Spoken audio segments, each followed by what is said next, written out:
We are Geekcentric, and you can be too.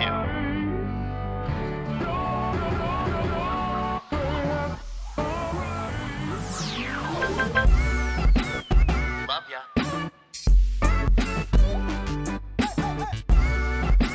Get home safe, guys. Peace.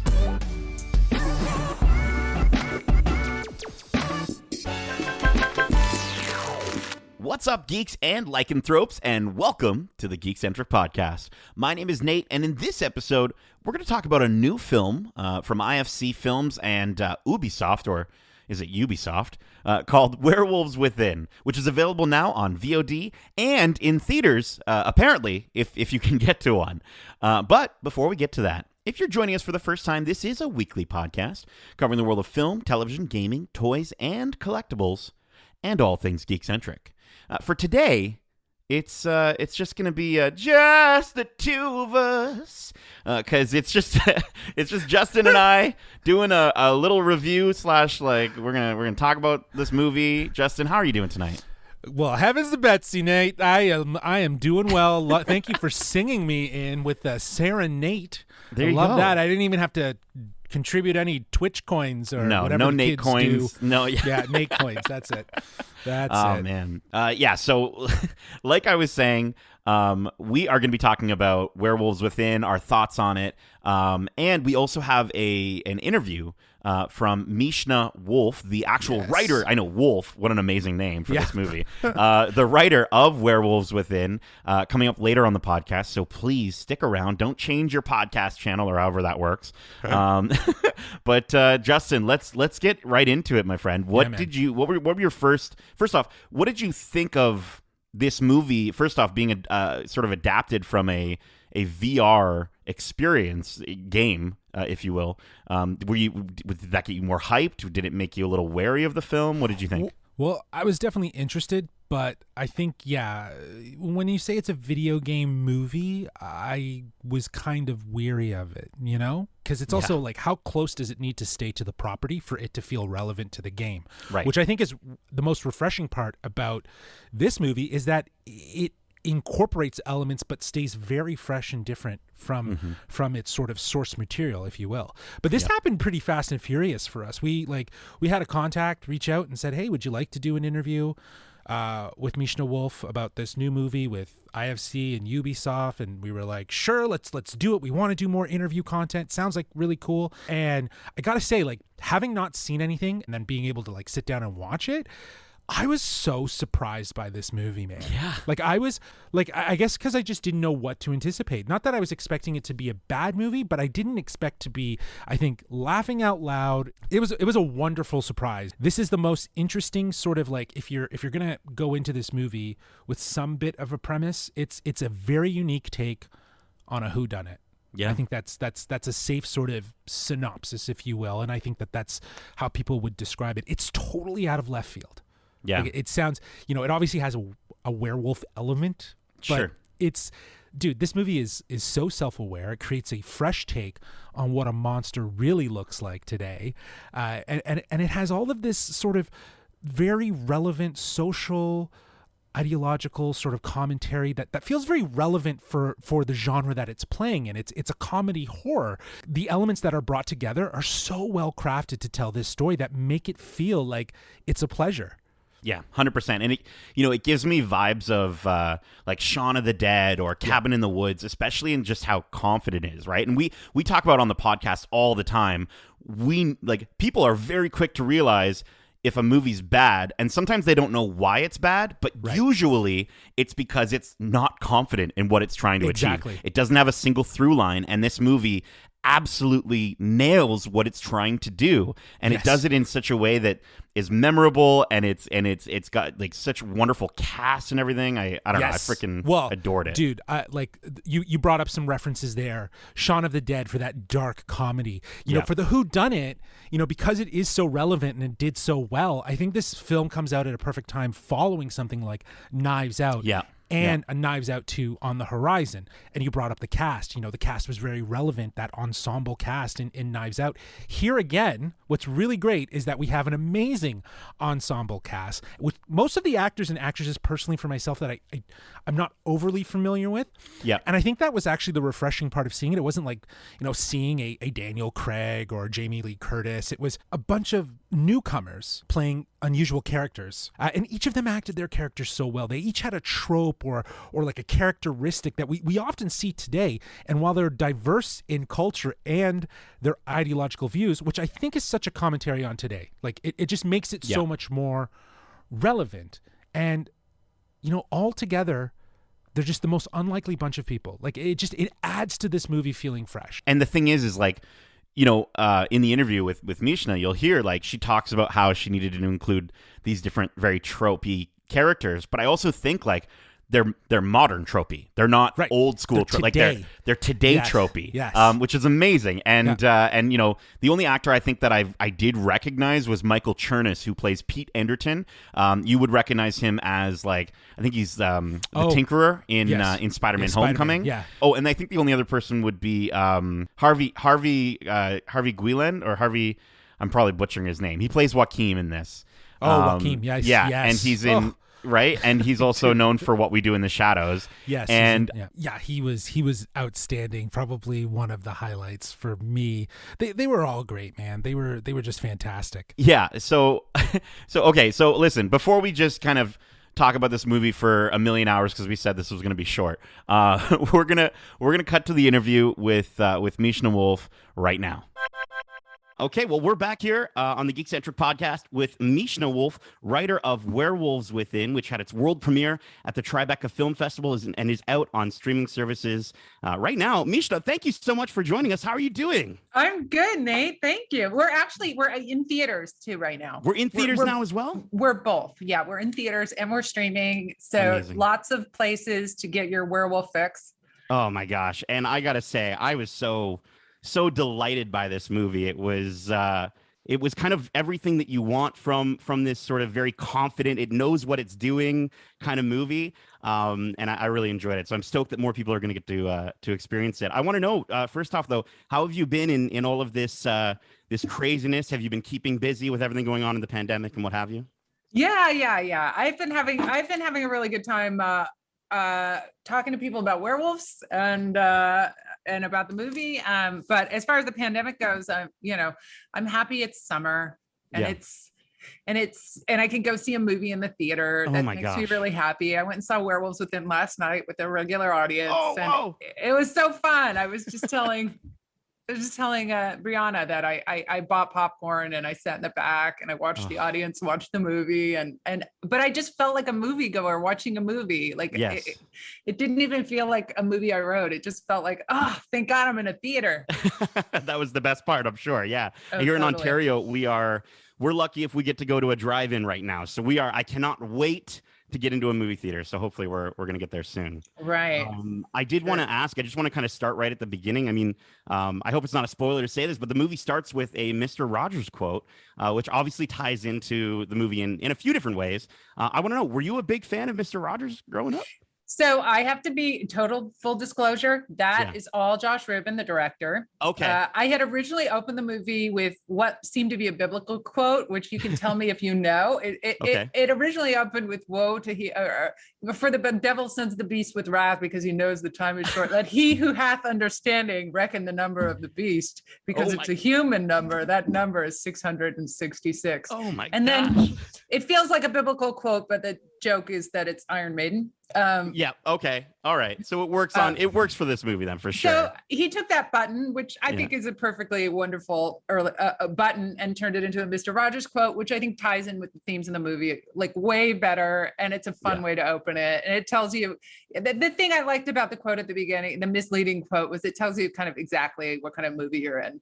Yes, 100%. And it really leads into Finn's character, I think, more than ever, right? So much. So much. Because Finn's a nice guy who hates conflict, and he's walking into his worst nightmare. Which is just conflict. Just conflict. So much conflict. I'm sure you've been asked this like a million times today, but I need to know. I know Ubisoft opened the floodgates and kind of allowed you to to choose from any of their properties, I want to know why Werewolves Within? Why would you choose that out of everything that they offer? Because I saw when I two reasons. I Okay. Just to give some backstory. I was in the Ubisoft Women's Fellowship, which I was the first year of the Women's Fellowship. So they it's a paid fellowship, and you get to look into their titles, and they're like, pitch on these, pitch your version of these titles. And and I saw the werewolf title, and first of all, when I went and looked at gameplay, and when I went into gameplay, people were arguing. There was a lot of disagreement going on. Yeah. And the conflict was really, really, really appetizing to me as a storyteller. I was like, okay, this is like a feel that I kind of like. I get there was some old resentments brewing, and there was some disagreement about how to play the game, and just that conflict was so yummy to me as a storyteller. And then the second thing was just the archetypes, because when you're in a game that's like a social deduction game, these archetypes, like clearly they were based on these people's jobs in the game. Like they're these dour Eastern European faces. They look like they've seen a famine or two. Yeah. And then they have these costumes on that are like their job in the town. And I was thinking about like Clue and some of the social deduction movies I've watched in the past, Orient Express. And I like these archetypes. I think they're really fun to work in. And so then once I narrowed in on writing this town with these sort of very recognizable archetypes, it was like, how do I subvert these archetypes? And I think like with the werewolf, I think that was the biggest job of subverting sort of an archetype that we see over and over again in movies, and some of the other characters. I thought it would be really fun to just play with these archetypes and make them my own. It was so much fun, and I love all the different characters in the movie. I gotta say, for me though, I think Joaquin is maybe a standout for me, and I just thought it was just every single time Joaquin was on screen, I was just dying. I loved him. Well, Harvey is like really hard not to like. I mean, I've watched every episode too of What We Do in the Shadows, and I can't get enough of him. He's fantastic. So good. I wanted to ask about those crazy characters though. With all those crazy characters showing up in the town of Beaverfield, I want to know, were any of them inspired by people in your own life growing up in Seattle? Ooh, he's hardballing it. Let's see.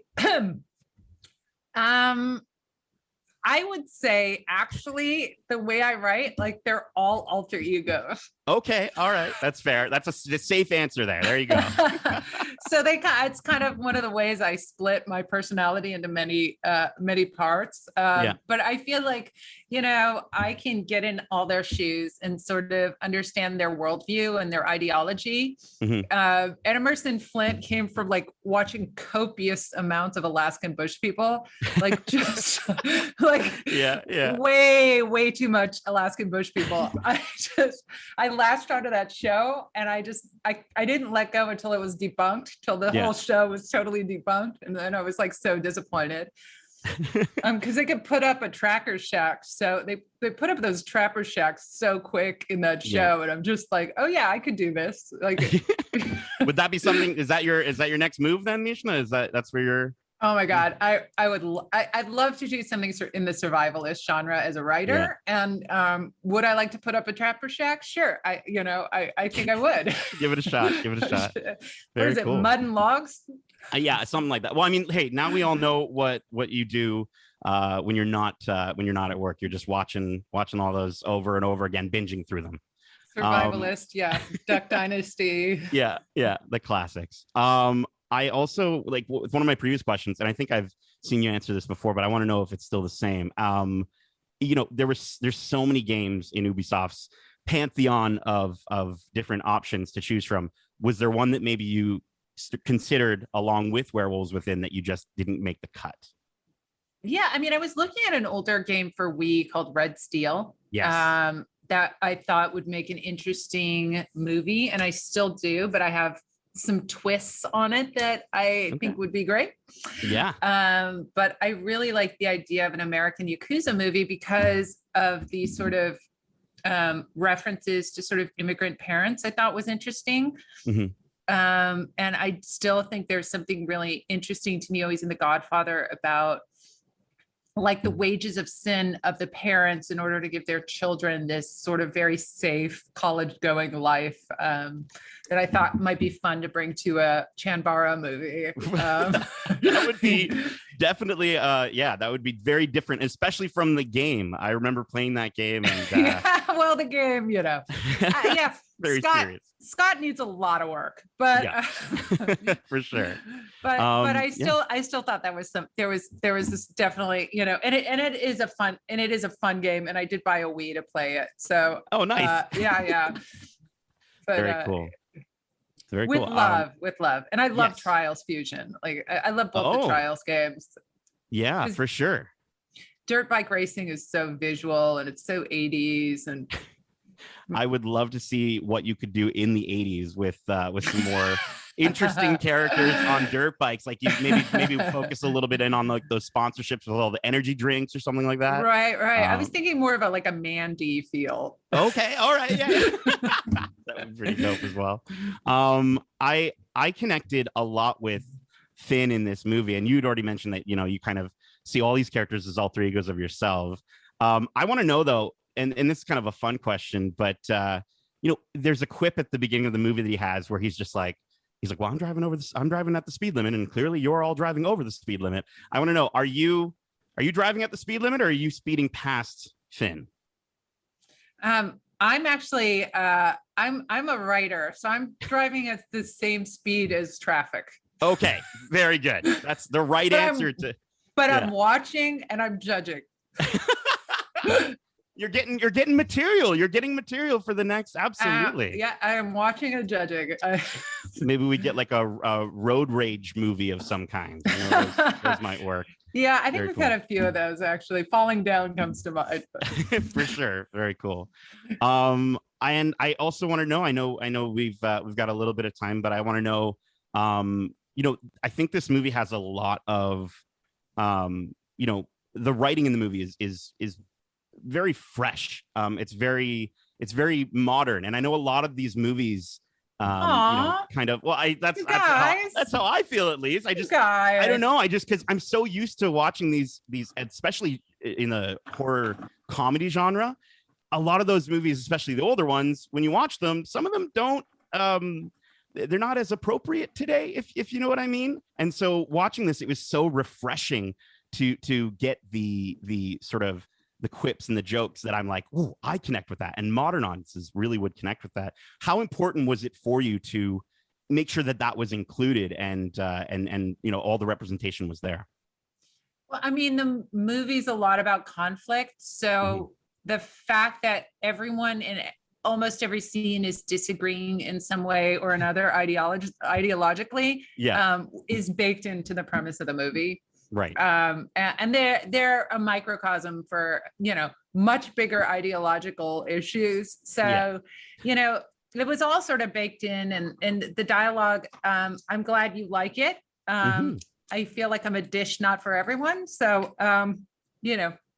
it's nice when you find your people, for sure. And at Ubisoft, I definitely found a friendly house for my, frenetic sensibilities, and Josh was a perfect fit for that as well. I don't know if you've seen Scare Me, but I've not. But now that I've seen this, like I'm adding it to the queue for sure. Yeah, he's a good talker too. But it was very important that everyone have their own specific voice. That was not. It's not just talking for talking's sake. They're stating how they view the world and how they view the conflict that they're in, and they have a very different set of feelings about what's going on in this small town. Very cool. So like Trish Anderton, who's, she's very she's very wholesome in her way and very unwholesome in her other way. She has a big problem with language. Yes. And you hear it throughout every single language, it just and the way the movie was shot too, like I kind of really enjoyed seeing characters. There were some scenes where I got to see characters' reactions and they weren't necessarily the ones talking, but you get to see their reactions to all of that dialogue. And I just thought that was really well done as well. Yeah, one of my favorite scenes is the scene where they're all in tableau on the porch. Yeah. And there was always like debates about how long that scene should be. And it seemed sometimes when I was writing, it seemed to the executives like a scene where nothing is going on. But if you look at their faces, everything is going on. And you really get a sense of like the, oh shit, of this town and this situation. And, you know, getting all their reaction shots. I see different shots every time I watch that scene. And, you know, Finn looks like he's going to lose his lunch. Like, he just not, he's really funny. And, you know, and it seems like Marcus and Gwen are like almost kind of enjoying it. Like 100%. They love chaos. They love this shit going down there. Excuse my French. No, it's okay. Heavens to Betsy, indeed. Heavens to Betsy. Oh man.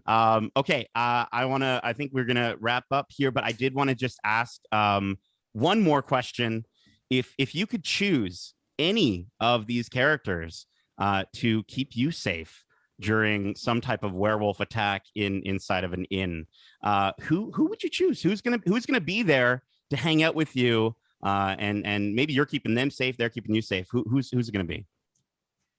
I'm gonna go with Gwen. Okay. Because she's unpredictable. It definitely would make for the most probably a good drinking, you know, good just get drunk and hang out and It just reminds me when I was young and when I had to ride the subway in New York, my mom would say, if someone looks dangerous to you, just talk to yourself because you're not going to intimidate anyone. But if they think you're crazy, they'll leave you alone. Yeah, absolutely. Absolutely. And we see that now with people with, you know, AirPods in and constantly talking on the phone. And you're just like, oh, those people. Yeah. Mishna, thank you so much for hanging out with us and answering a few of these silly questions with us today. Thanks for having me up there in Ontario. Yeah. And honestly, like, I hope that movie premieres like in person become a thing and not just on my TV screen. It would be so cool to meet you and have another chat at some point in the future. That'd be awesome. Perfect. Again, thank you so much and hope you stay safe. Have a good one, guys. All right, and we're back. That was a lot of fun. She was so lovely. She was so amazing. Nice. And I'm sure she's probably done like 100 million of those. Yeah, exactly, right? She's probably been doing it all day. And she sees our faces show up. Yeah. And I was like kind of nervous too. Like as a little inside baseball, I was kind of like, this is our first time that we've done an interview like this. I was honestly, you can hear it in my voice. You showed your cards. Yeah. No, but you did great, man. I think it was great, and it was our first opportunity to do it. You know, we crafted the questions and stuff like that. So it happened again, very fast and furious, and it was a great opportunity. We didn't want to miss out on the opportunity to talk to Mishna Wolff about the movie, and look what it got. Like it was a fun time. Yep. Honestly, it was really great to hear her response to our question about the freshness and the modern take on the writing style. And words are not just words; they represent their views and their conflicts. And I just love that, she had that in mind as she created a voice for each of those characters. And the cast is absolutely fantastic. Like, they're incredible. Oh, okay. Like, can we just talk about this cast and these characters? Like, Joaquin is so likable. Joaquin is one of two of a couple. He's also with his husband, Devin. And they're these rich gay guys that live in this town amongst all these, like, super, like, just, they're so below them, these people. They're like, just, or at least that's how it seems, right? And I feel like, I think the fascination is that by doing that, that's how she creates those ideological conflicts. But the cast is outstanding, dude. Like, Sam Richardson plays the nicest guy you could imagine, who always gets walked over.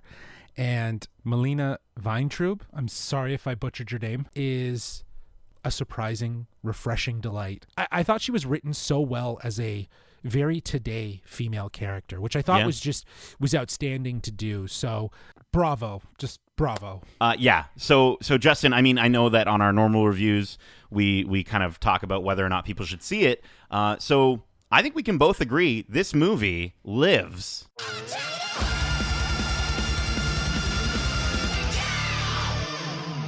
Yeah, I would totally agree. And I don't know, I applaud everyone that was involved in this production. Like the director, obviously, Josh Rubin, with his collaboration with Mishna Wolff, you know, they executed something that is entirely original and fresh. And, you know, if you do get the chance, yes, this is available on stream and it's $5.99. And I got to say, at that price point for how much I enjoyed this movie, that is worth it. We got the screeners, but I'm probably going to pick it up again and watch it again. 100%. I think is it on Amazon right now, I believe? Yeah, it's available on Apple TV. It's available on Prime. $5.99 on Apple TV. $6.99 on Amazon Prime. I wonder if that's an error. But anyways, compared to other movies that we've seen where they had a much higher price tag because of the, you know, IP and whatever else is attached to it, I got to say this is an affordable price. Absolutely. And I mean, it's the big thing about it too is like that's much more affordable than the game, but I think this movie encapsulates so much of what the game does great, in that it is so much about conflict and baseless accusations. And it just, honestly, if you're going into this with any sort of, because I know we have some listeners who listen to the podcast who are like, I don't do horror movies, I don't do scary stuff. Yeah. I don't think it's a spoiler to say this is fun. This is fun. You're not going to get scared. It's not for kids, but it's definitely not for kids. You'll but it's laugh also more than actually be scared. In all honesty, yeah, 100%. I think that's a great way to kind of look at it. Right? Go check it out. You know, go check it out. And if you can get to a theater that's playing it, even better. Honestly, this is a movie you're going to want to watch with friends, with people. I mean, we were fine to laugh our heads off on our own, but like, I want to watch this. Next time I watch this, it's going to be with a group of people for sure. Yeah, for sure. Absolutely. Yeah. And if you do check out the movie, hit us up at wearegeekcentric@gmail.com. That is wearegeekcentric@gmail.com. Let us know what you thought. Let us know you thought it was as fun and entertaining, and if it put a smile on your face, we definitely want to hear from you. And we cannot thank Mishna enough for taking the time to be on our podcast. Huge thanks to the PR team that connected us and put us together. And yeah, things happened pretty quickly for us to get this interview, but we're incredibly grateful. And who knows, maybe we'll have more in the future. So stay tuned. Yes, 100%. Well, listen, that is it for this sort of mini review / interview for Werewolves Within. Again, it is available right now on VOD services. So definitely, please go check it out. Go support it. And listen, if you enjoyed this week's episode of the Geekcentric podcast, make sure you subscribe if you haven't already, because we are Geekcentric and you can be too, which means you can also check us out on YouTube at youtube.com/Geekcentric. You can follow us on Twitter at GeekcentricYT and follow us on Instagram at WeAreGeekcentric. You can also check out, that we talked about Werewolves Within as a game. You know, it started as a Ubisoft game. And so if you like video games, well, I do a little thing called twitch.tv/NatePlaysGames. The last stream that I did was a hot tub stream. And things got wild, man. I couldn't believe it. Things got weird and wild, and I had a Tom Holland lookalike with me and a giant Snorlax, and that's where we'll leave it. So go check out the VOD for that on my channel, twitch.tv/NatePlaysGames. But also, you can check me out streaming live and on Instagram at NatePlaysGames if you want to see when I'm going live next. So listen, Justin, thank you so much for hanging out with me. And as we say, love ya. Peace.